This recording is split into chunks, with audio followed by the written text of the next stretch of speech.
বন্ধুরা, আমি রান্নাঘরের দীপালি। এই যে দেখুন, আজকে আপনাদের কাছে সকাল সকাল কি নিয়ে এসেছি।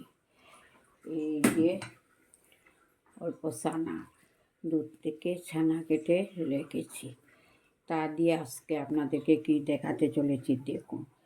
এই যে ছানাগুলা জল ছাড়িয়ে নিয়েছি, ওইখানে অল্প বেসন দিচ্ছি, এই পরিমাণ মতো হলুদের গুঁড়া দিচ্ছি, স্বাদ মতো নুন দিচ্ছি। ওইটা হাতের সাহায্যে মিক্স করে নেব। তাতে উপকরণ কি দিচ্ছি আপনাদেরকে দেখাচ্ছি। ওই যে মিক্সচার গ্রাইন্ডার বাটি নিলাম, ওই যে কাজু বাদাম তা দিয়ে দিচ্ছি, অল্প সরষে নিলাম, বাদাম তো অনেকগুলা নাই তার জন্য। এবার ঢাকনাটা বন্ধ করে জল ছাড়াই গুঁড়া করে নেব। দেখুন, জল ছাড়া গুঁড়া করেছি বলে কি সুন্দর প্লেন হয়েছে, দেখছেন তো। এবারে ওর মধ্যে দিচ্ছি একটা কাঁচা টমেটো কুচি করে রেখেছিলাম, তা দিয়ে দিচ্ছি। অল্প আদা কুচি দিচ্ছি, ওইখানে দিচ্ছি কয়েকটা কাঁচা লঙ্কা, অল্প পরিমাণ মতো জল দিয়ে নেব। এই যে এবার ঢাকনাটা বন্ধ করে দিচ্ছি। দেখুন, পেস্ট করে নিয়েছি। ওই মশলাটা যদি আমি শিলপাটা দিয়ে বাটতে পারতাম না, আপনাদেরকে দেখাতে পারতাম, তরকারি বা রেসিপির স্বাদটাই আলাদা হতো। এবার সব কিছু রেডি করে নিয়েছি, এবার হাতের সাহায্যে ওইটাকে ভালো করে চটকিয়ে নেব। দেখুন আপনারা, এই যে ভালো করে হাতের সাহায্যে চটকিয়ে নিয়েছি, দেখছেন তো। এবার একটা ডিশ নিলাম, পরিমাণ মতো এই যে দেখুন,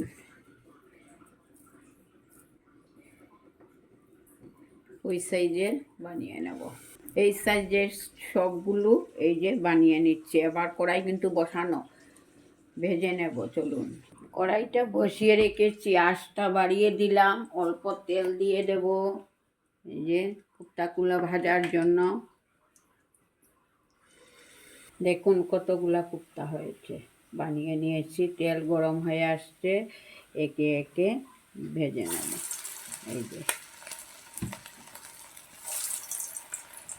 ওর মধ্যে আর কোনো কিছু অ্যাড করছি না। দেখুন,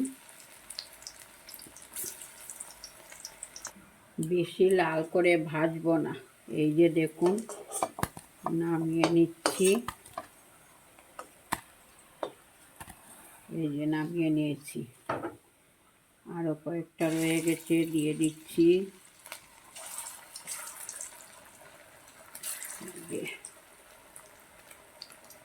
ওইগুলাও ঠিকঠাক হয়ে ভাজা হয়ে গেছে। দেখুন কি সুন্দর এক পিস রয়েছে, আলাদা আলাদা, ভাঙ্গেও নেই, কোনো কিছু নষ্ট হয়েছে না। দেখুন, কুপ্তা ভাজা হয়ে গেছে, নামিয়ে নেব। এই যে দেখুন, নামিয়ে নিলাম। কি সুন্দর হয়েছে আমার ভাজা। কুপ্তা ভেজে যে তেলটা বাঁচছে, ওই তেলের মধ্যে দারচিনি দিয়ে দিচ্ছি ফোড়নে, ওইখানে দিচ্ছি পাঁচফোড়ন। আঁচটা কমিয়ে নিচ্ছি, একটু বেশি হয়ে গেছে তার জন্য। পেস্ট করে রেখেছিলাম, এই যে দেখুন, পেস্ট করে রেখেছিলাম যে কাজু বাদাম, সরষে, টমেটো, কাঁচা লঙ্কা, আদা, তা দিয়ে দিচ্ছি, দিয়ে দিলাম। পরিমাণ মতো নুন ব্যবহার করছি, স্বাদ মতো।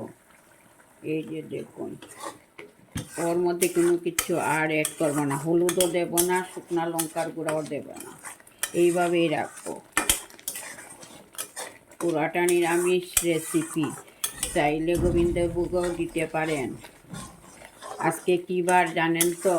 আমার জন্মবার মঙ্গলবার। আমরা তো স্বরূপানন্দর দীক্ষিত, তাই মঙ্গলবারে নিরামিষ খাই। 2-1 দানা, বেশি না কিন্তু। তেল ছাড়ছে মশলা থেকে, মশলা ভাজা হয়ে গেছে। এবার কুপ্তাগুলা দিয়ে দেব, এই যে ভেজে রেখেছিলাম তা দিয়ে দিচ্ছি।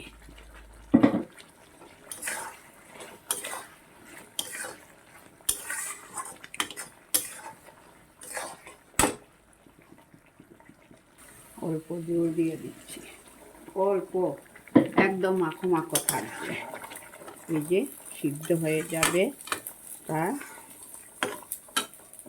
আর কোনো চিন্তা নেই। ধনেপাতা দিয়ে নামিয়ে নেব। দেখুন হয়ে গেছে, 2-1টা কাঁচা লঙ্কা দিয়ে আর ধনেপাতা দিয়ে, এই যে ধনেপাতা দিয়ে নামিয়ে নেব। হয়ে গেছে আমার এই রেসিপিটা। ভালো লেগে থাকলে লাইক কমেন্ট করবেন অবশ্যই। এবার নামিয়ে নেব। দেখুন একটা বল নিলাম, ওই বলের মধ্যে ঢেলে দেব। নামিয়ে নিয়েছি, এই যে দেখুন। তার উপরে এই যে মনোরমা ঘি দিয়ে দিলাম। কেমন লাগলো আজকে আপনাদের ছানা থেকে কোপ্তা বানিয়ে একটা রেসিপি আপনাদেরকে দেখালাম। পুরোটা নিরামিষ রেসিপি। আপনারাও একদিন বাড়িতে এইভাবে ট্রাই করে দেখবেন। ভালো লেগে থাকলে কমেন্ট করে বলবেন।